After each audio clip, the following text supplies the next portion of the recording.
Symptoms এর এই evaluation মূল্যায়নের জন্য আমাদের কি কি টুলস গুলো আছে, কি অস্ত্র গুলো আছে, যার ভিত্তিতে যেগুলো আমাদের ভাবতে হবে।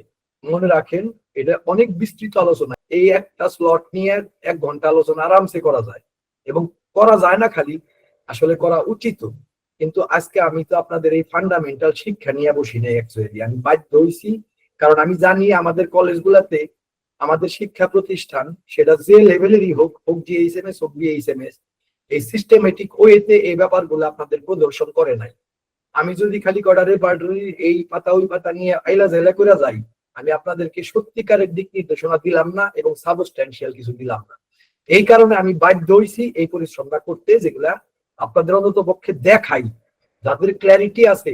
আলহামদুলিল্লাহ, আমাদের অনেক স্টুডেন্ট যারা হোমিও ডাইজেস্টের সবসময় আছে, তারা আমি জানি তাদেরকে আর কিছুই লাগবে না, এটাতে আসার সাথে তারা বুঝবে।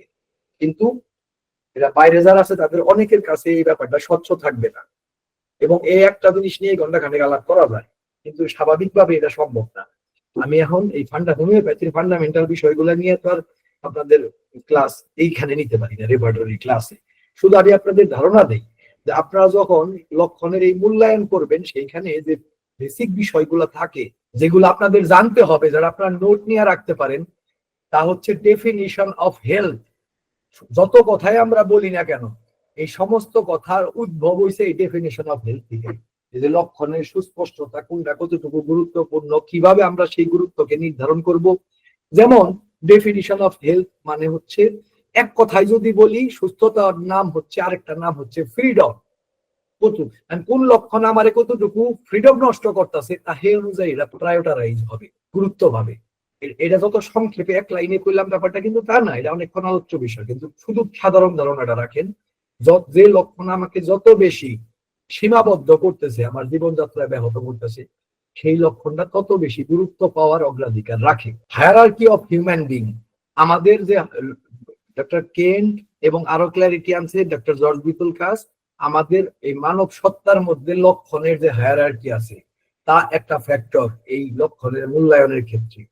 এবং হেরিংসের ল অত্যন্ত গুরুত্বপূর্ণ ফ্যাক্টর। সর্বশেষ দেখা দেওয়া লেয়ার এবং সর্বশেষ দেখা দেওয়া লক্ষণ গুচ্ছ আমাদের সর্বপ্রথম বিবেচ্য বিষয়।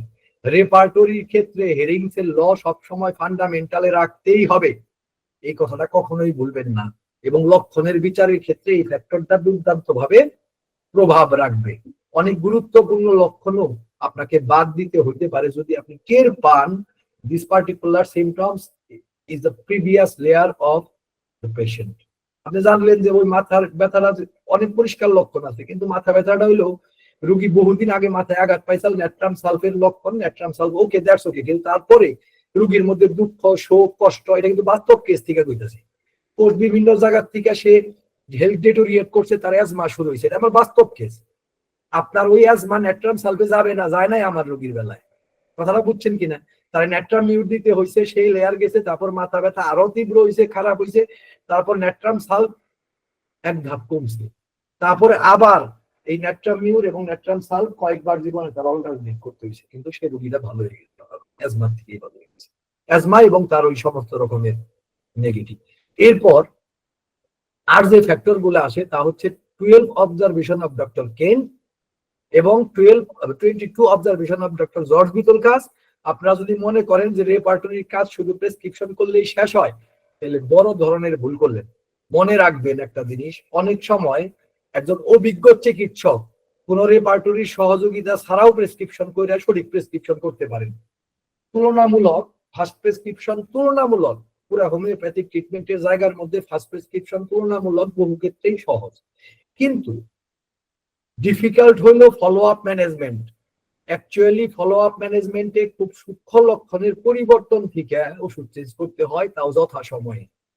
তার সঠিক মূল্যায়ন থেকে যে এটা কি রিল্যাপসিং, নতুন কোন ওষুধ চিত্র, নাকি ওষুধ পারতেছে না, আমার কমপ্লিমেন্টারি ওষুধ লাগবে। আপনারা সেকেন্ড প্রেসক্রিপশন সম্বন্ধে আশা করি সবাই জানেন।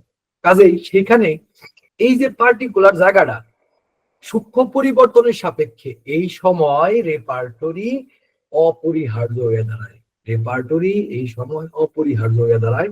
এবং সেখানে যে ফ্যাক্টর গুলা কাজ করে, সেখানে বেশিরভাগ সময় 12 observation of Dr. Kent and 22 observation of Dr. Dolby Cast.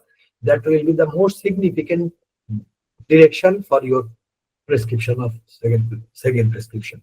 তো এই কয়টা ফ্যাক্টর বেসিক প্রিন্সিপালস গুলা মনে রাখতে হবে আমাদের সিমটমস এর মূল্যায়নের ক্ষেত্রগুলোতে, সেটা ট্রিটমেন্টের শুরু থেকে এবং সময় পর্যন্ত। আর একটু ডিস্টার্ব করি, যদি কিছু মনে না করেন, আমি নতুন তো।